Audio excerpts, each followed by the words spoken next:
श्री विदुर जी के घर में प्रभु प्रसाद पाकर के रात्रि में व्यतीत कर रहे हैं। तो विदुर जी ने प्रभु से कहा कि हमें अच्छा नहीं लग रहा आप यहां आए हैं। विदुर जी ने कहा कि प्रभु नेदम सम्यक व्यवसितम केशवागमनम तव, आपका आगमन यहां होना ठीक नहीं है, क्योंकि इन दुष्ट लोगों की दुष्टता का मुझे पहले से ही भान है। हे जनार्दन, ये धृतराष्ट्र पुत्र दुर्योधन, दुशासन, ये धर्म शास्त्र को बिल्कुल नहीं मानते हैं और ये हठी दुरात्मा हैं। मुझे आपका आना अच्छा नहीं लगा, क्योंकि ये आपकी अवहेलना करेंगे। भीष्म, द्रोणाचार्य, कृपाचार्य, कर्ण, अश्वत्थामा, जयद्रथ, इन पर वो दुर्योधन भरोसा रखता है, इसलिए वो आपका अपमान करेगा पक्का। आप संधि कराने के विचार से यहां आए हैं, ये ठीक नहीं हुआ। रात्रि में बात कर रहे हैं विदुर जी।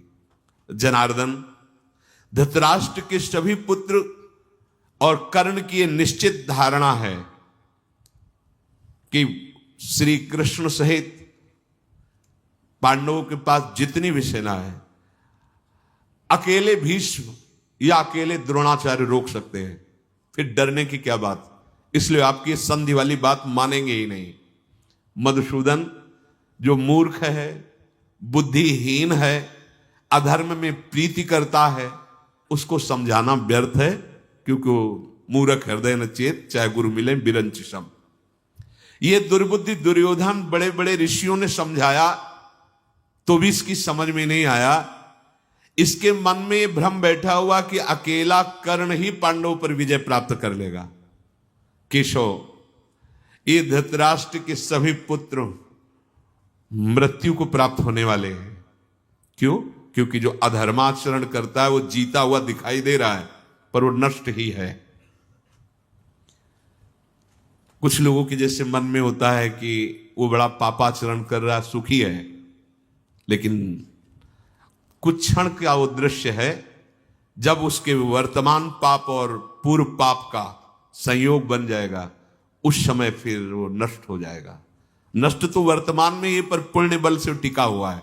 ऐसे ही कौरवों का भी पुण्य बल है, इसलिए वो भगवान की भी विरोध की बात, बहुत मूर्खता छा जाती है। ये तो जन साधारण जन है, जो बड़े बड़े ऋषियों का दर्शन कर रहे हैं, वो भी भगवत विमुख होने के कारण इतनी मूर्खता छा जाती कि भगवान को बंदी बनाने की संधि के लिए आए हैं, कैद करने की पूरी व्यवस्था कर ली।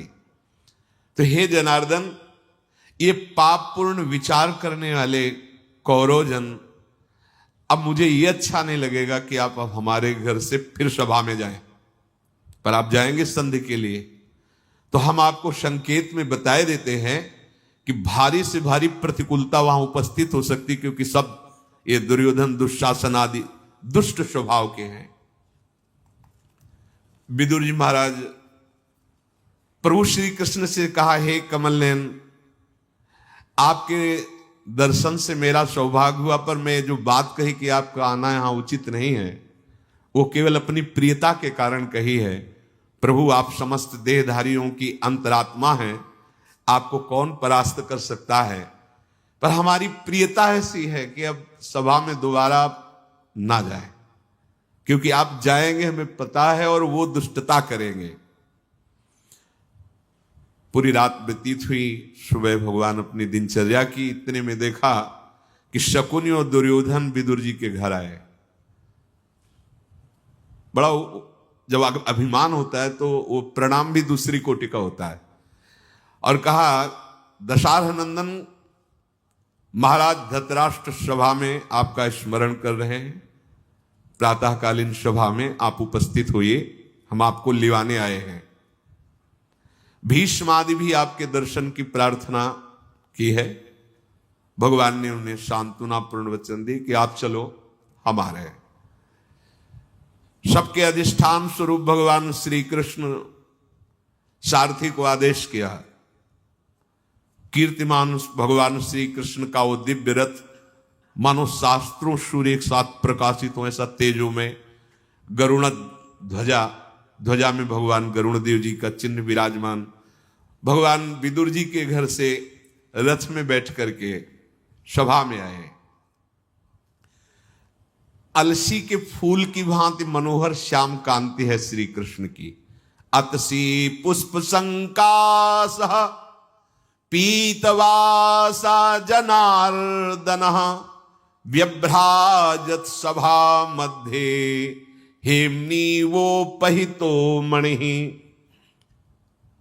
श्याम कांति, वो श्यामता इस सृष्टि में नहीं है। पीतांबर बिजलियों की सी कांति, ऐसा पीतांबर धारण किए हुए बड़ा ही सुंदर स्वरूप, अद्भुत कांति। प्रभु श्री कृष्ण जे हुई सभा में प्रवेश किए, सब खड़े हो गए। एक स्वाभाविक जो धर्मयुक्त है, भक्ति युक्त है, उनकी भावना है, पर जिनके भावना भी नहीं उनको भी खड़ा होना पड़े, क्योंकि तेज है, सामर्थ्य ऐसी है, वो तो प्रभु के जनों में ऐसी सामर्थ्य होती है। सब के सब सभा खड़ी हो गई। जैसे रावण की सभा में जैसे अंगद प्रवेश करते या हनुमान जी प्रवेश करते, आश्चर्यचकित होकर के सब यंत्रवत, क्योंकि भागवतिक शक्ति ये तो स्वयं भगवान है। सारी सभा मौन, किसी की कोई भी आवाज नहीं निकल रही। यदुकुल तिलक भगवान श्री कृष्ण ने मानो जैसे मेघ गंभीर गर्जना करते हैं, ऐसे कहा सब लोग विराजिए, बैठे। धृतराष्ट्र जी से कहा भरत नंदन, मैं आपसे यहां विनय करने के लिए आया हूं कि आप क्षत्रिय वीरों का संहार करवाने वाले मत बने। पांडव भी आपके पुत्र हैं, आप शांति का स्थापन करें, अर्थात संधि स्वीकार करें। नरेश, आपके कल्याण के लिए सिर्फ मैं बोल रहा हूं। ये भगवान इसलिए कह रहे कि मैं कोई भयवश प्रार्थना करने नहीं आया हूं, आपके कल्याण के लिए। क्योंकि जितनी जानने योग्य बातें हैं वो सब आप जानते हो।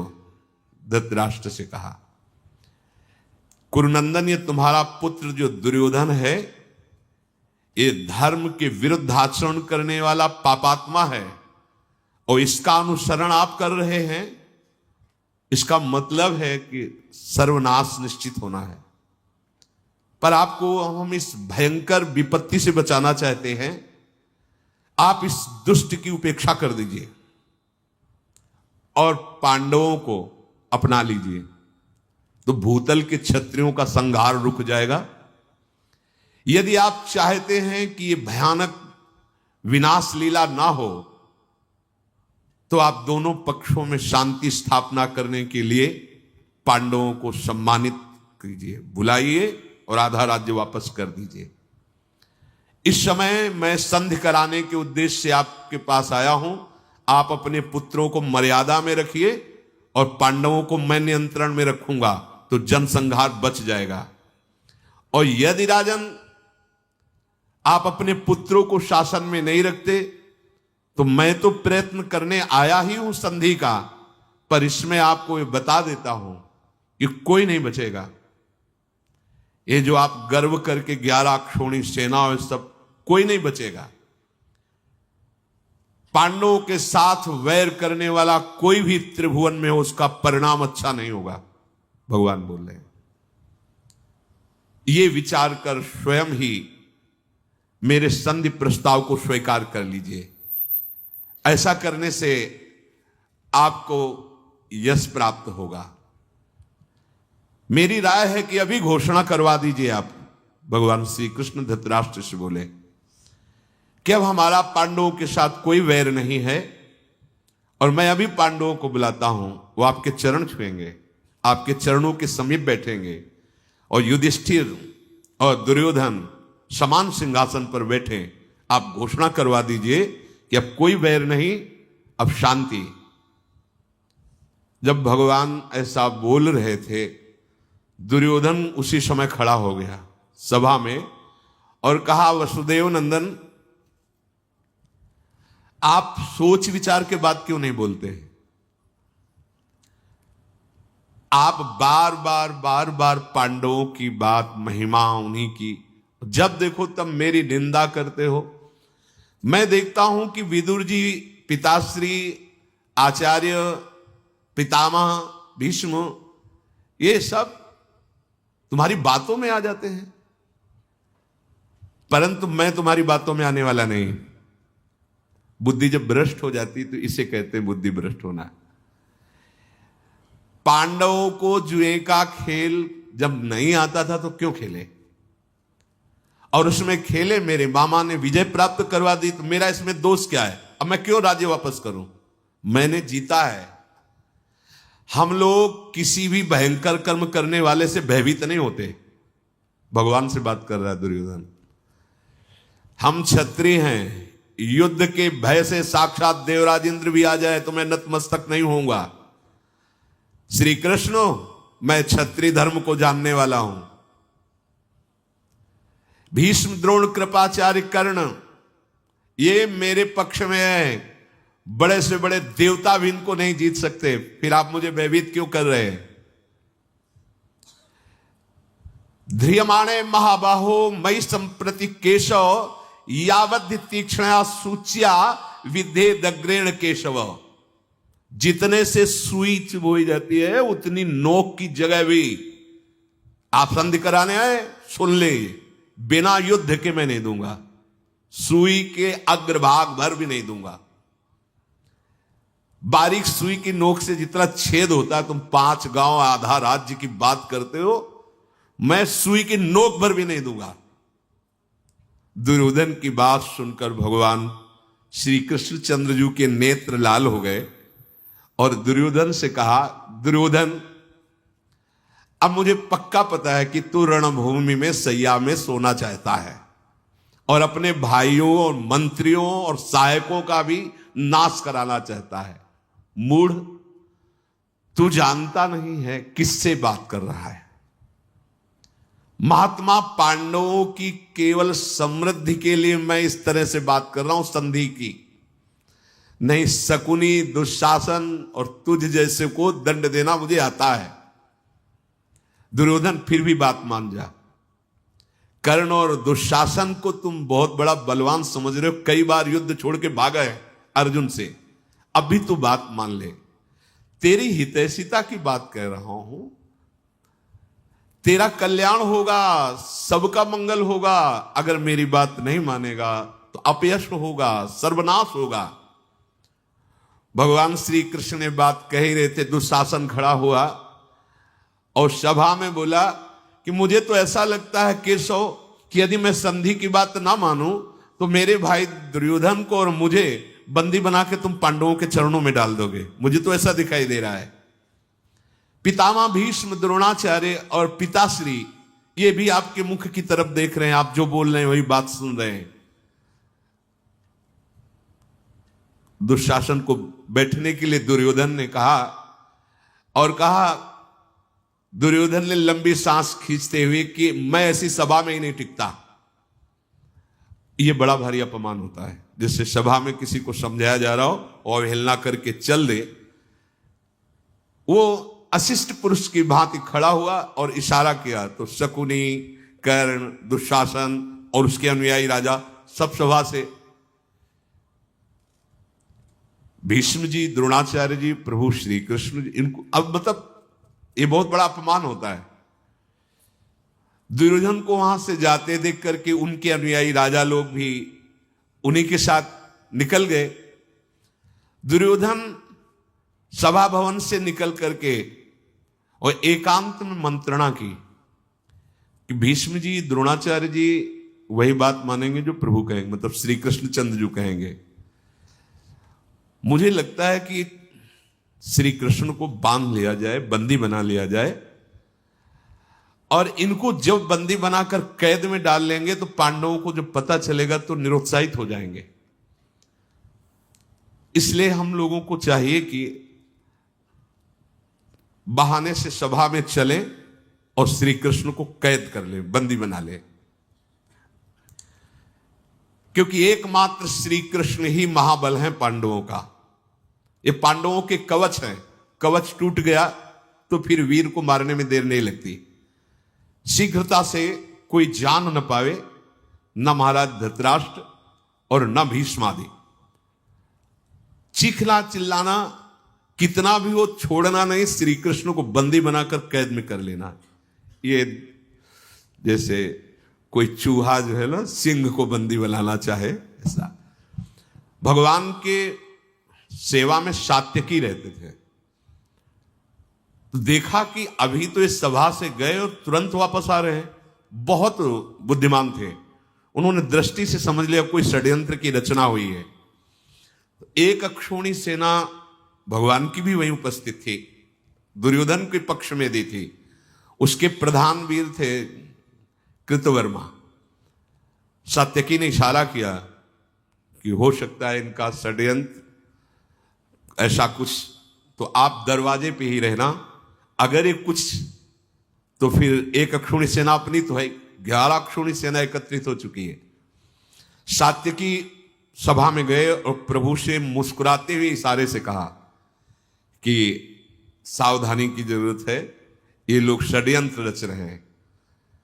साधु पुरुषों द्वारा जो सम्माननीय विषय है वो यहां सभा में नहीं होने वाला है, ऐसा सात्विकी ने इशारे से भगवान से कहा और मुख से कहा कि जैसे कोई बालक जलती हुई आग को कपड़े में बांधना चाहता हो, ऐसे ही ये दुर्बुद्धि कौरव हमें लगता है हमारे प्रभु वासुदेव को बंदी बनाना चाहते हैं। सात्विकी का वचन सुनकर विदुर जी घबरा कर खड़े हो गए, क्योंकि पहले से धृतराष्ट्र से कहा महाराज महाराज सावधान, ये जो अगर हमें सुनने में आ रहा है, अगर जरा भी ऐसा कुछ है तो आप तत्काल होश में हो जाइए, नहीं तो कमल नयन श्री कृष्ण का तिरस्कार अभी पूरी सभा को नष्ट कर देगा। जैसे क्रोध से भरा हुआ सिंह हाथियों को नष्ट कर देता है, ऐसे अगर भ्रकुटी चढ़ जाए श्री कृष्ण की तो त्रिभुवन में कोई ऐसा नहीं कि सामने खड़ा हो सके। धृतराष्ट्र ने विदुर जी से कहा तुम ही समझाओ, मेरी तो बात इस समझेंगे नहीं। विदुर जी ने दुर्योधन से प्यार से समझाया कि ये जो तुम करने की बात सोच रहे हो नीच कर्म आज तक किसी ने नहीं किया। पहले तो तुम पांडवों का हिस्सा, दूसरी बात भगवान जब संधि दूत बन करके आए हैं तो उन्हें आप बंदी बनाने की सोच कैसे सकते हैं। ऐसा महान कर्म जो पाप कर्म है ये तुम जैसे पापात्मा ही सोचते हैं। जैसे वायु को हाथ से नहीं पकड़ा जा सकता, चंद्रमा को हाथ से छुआ नहीं जा सकता, पृथ्वी को सिर पे नहीं उठाया जा सकता, ऐसे ही बलपूर्वक श्री कृष्ण को नहीं पकड़ा जा सकता। श्री कृष्ण को बलपूर्वक नहीं पकड़ा जा सकता। विदुर जी महाराज समझा रहे हैं पर उन लोगों की समझ में नहीं आया। शत्रु का संहार करने वाले भगवान श्री कृष्ण के आसपास उनके जो बलवान सैनिक हैं बढ़ने लगे। भरी सभा में भगवान श्री कृष्ण ने देखा है तो वास्तविक बंदी बनाने के लिए आ रहे हैं।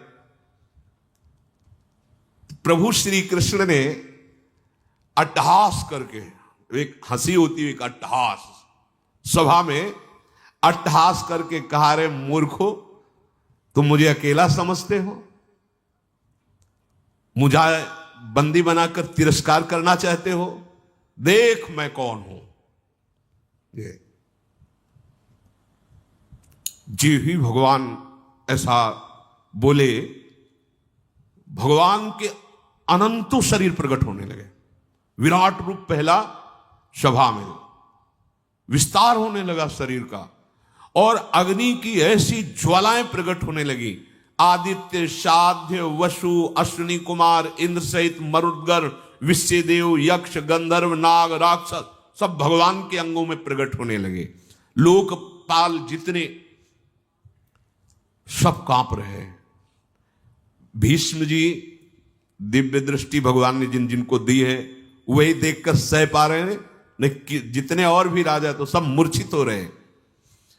एक तरफ भगवान की दाहिनी भुजा से बलराम जी, बाईं भुजा में अर्जुन गांडीव धनुष धारण किए हुए, भीमसेन, युधिष्ठिर, माद्री नंदन, नकुल, सहदेव, प्रद्युम्न, वृष्णिवंशक, अंधकवंश, जितने भी महान बलशाली सब भगवान के अंगों में प्रकट हो रहे हैं। शंख, चक्र, गदा, शक्ति, सारंग, धनुष, हल, नंदक नामक खड्ग, ये दिव्यास्त्र मूर्तिमान, नेत्रों से, नासिका से प्रलयाग्नि प्रकट हो रही भगवान के, समस्त रोम कूपों से सूर्यों के समान दिव्य कांति, भगवान श्री कृष्ण का भयंकर विराट रूप। सब राजा लोग मूर्छित हो गए, नेत्र बंद किए। द्रोणाचार्य, भीष्म जी, विदुर जी, संजय जी और जो तपस्या के धनी महर्षि जन थे, जिनको भगवान सामर्थ्य दिए थे, वही भगवान के इस विराट रूप को देख पा रहे। देखो, ये हैं अपने श्री कृष्ण। ये जो अपने लोग गर्व से कहते हैं जाके अधीन सदाई सांवरो, ये है सांवरो। ऐसा न कोई समझे कि सांवरो बंसी वाला, यही भूल। अनंत ब्रह्मांड स्वयं है, स्वयं प्रभु है। जैसे नहीं चर अभी हर वस्तु भगवान कह रहे कि तू समझता है अकेला मुझे बंदी बना लेगा, बना बंदी कितना बनाए, वो विस्तार। ये गर्व का विषय है, ये छाती चौड़ी करने का विषय है। मेरे है ना प्रभु, ये कौन है, मेरे कृष्ण है ना, मेरे प्रीतम है ना, बस। ये जो ठसक है हम लोगों की, वृंदावन वासियों की, ये अहोभाग्य है। हमारे माई श्यामा जी को राज, ऐसे प्रभु जैसी हरिवंश प्रताप, देखो इनका प्रताप, रूप गुण वैबल श्याम उजागर, जाकी भ्रू विलास बस पसुरियु, दिन विथ की तरह सागर, देखो माई सुंदरता की सेवा। ऐसे प्रभु जिनके अधीन है, वो हमारी लाडली, जो हमारी स्वामिनी है, हमारी प्रिय सखी है। अपने को ये सदैव ध्यान रखना है, ना तो भयभीत होना है, ना तो हमें अन्य आश्रय लेना है। एकमात्र अपने श्री कृष्णचंद्र जी का, अपने युगल सरकार का आश्रय और सुमिरन, जैसे बने, चाहे स्मृति से, चाहे नाम जप से, चाहे पद गायन से, चाहे लीला कथा श्रवण से, गायन से, चिंतन से। इनसे जुड़ने का मतलब है महासुख, महामंगल। क्या भय, सोचो कैसे हमारे प्रभु हैं। ये बात अगर तुम्हारे हृदय में बैठ गई कि हमारे प्रभु कैसे हैं, कितना बल है, कैसे महान है। अब हमें किसी की जरूरत है, किसी संरक्षण, किसी अंगरक्षक या किसी सहयोगी की?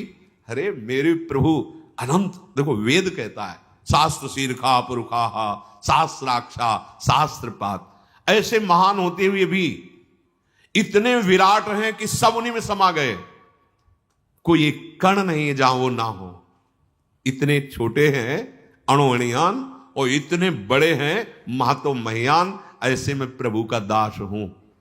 भला ऐसा दासत्व हृदय में धारण करने के बाद किसी से घिघियाने की जरूरत है, किसी से सहारा मांगने की जरूरत है, किसी से फोन मिलाने की जरूरत है कि? अरे आश्चर्य की बात बताता हूं, जो सामर्थ्य प्रभु के प्रति विश्वास कर लेने से वो किसी भी साधना में नहीं, ये आपको समझ में नहीं आएगी। अगर आ जाए तो कुछ करना ही नहीं है प्यारे, कुछ नहीं करना है, सब वो बैठ के करवा लेंगे। वो हृदय में भरोसा कर लो। इतने महान हमारे प्रभु स्वामी हैं, इतने महान हैं। ये बात बैठालनी हृदय में। अब मुझे किसका भरोसा चाहिए, किसका आश्रय चाहिए? ऐसे हमारे तो प्रीतम है और ऐसे प्रीतम प्यारी जी के अधीन है। अगर हमारी प्यारी जो थोड़ा सा भ्रकुटी बंक कर ले तो ये महाराज जिनकी बात आप सुन रहे हो कि बड़े बड़े लोकपाल देवता सब कांप रहे हैं भगवान की स्वरूप को देख करके, वो प्रभु सखियों की प्रणति होते हैं, दूसरा उपाय नहीं है। सखियों की प्रणति होकर उनकी कृपा प्रसादी के लिए सखियों की, वो कैसे है? इसलिए बहुत बढ़िया अवसर मिला है राधा नाम जपने का सौभाग्य। जो लोग कहते हैं राधा नाम, ये है राधा नाम जो ऐसे को अधीन कर रहा है। कह रहे हैं मुझे खरीदना चाहो तो मेरा मूल्य है राधा नाम। श्री कृष्णचंद्र जी कह रहे राधा राधा राधा राधा राधा, नाम, भगवदाश्रय, सावधानी रहे कि किसी का भरोसा नहीं होना चाहिए, कलंक नहीं लगना चाहिए शरणागति में। सत्संग का सार है, भजन बनेगा तो आपके हैं, नहीं बनेगा तो आपके हैं, लेकिन दूसरे की तरफ हमें नहीं देखना है। एक भरोसो, एक बल, एक आस विश्वास। श्री राधा वल्लभ लाल।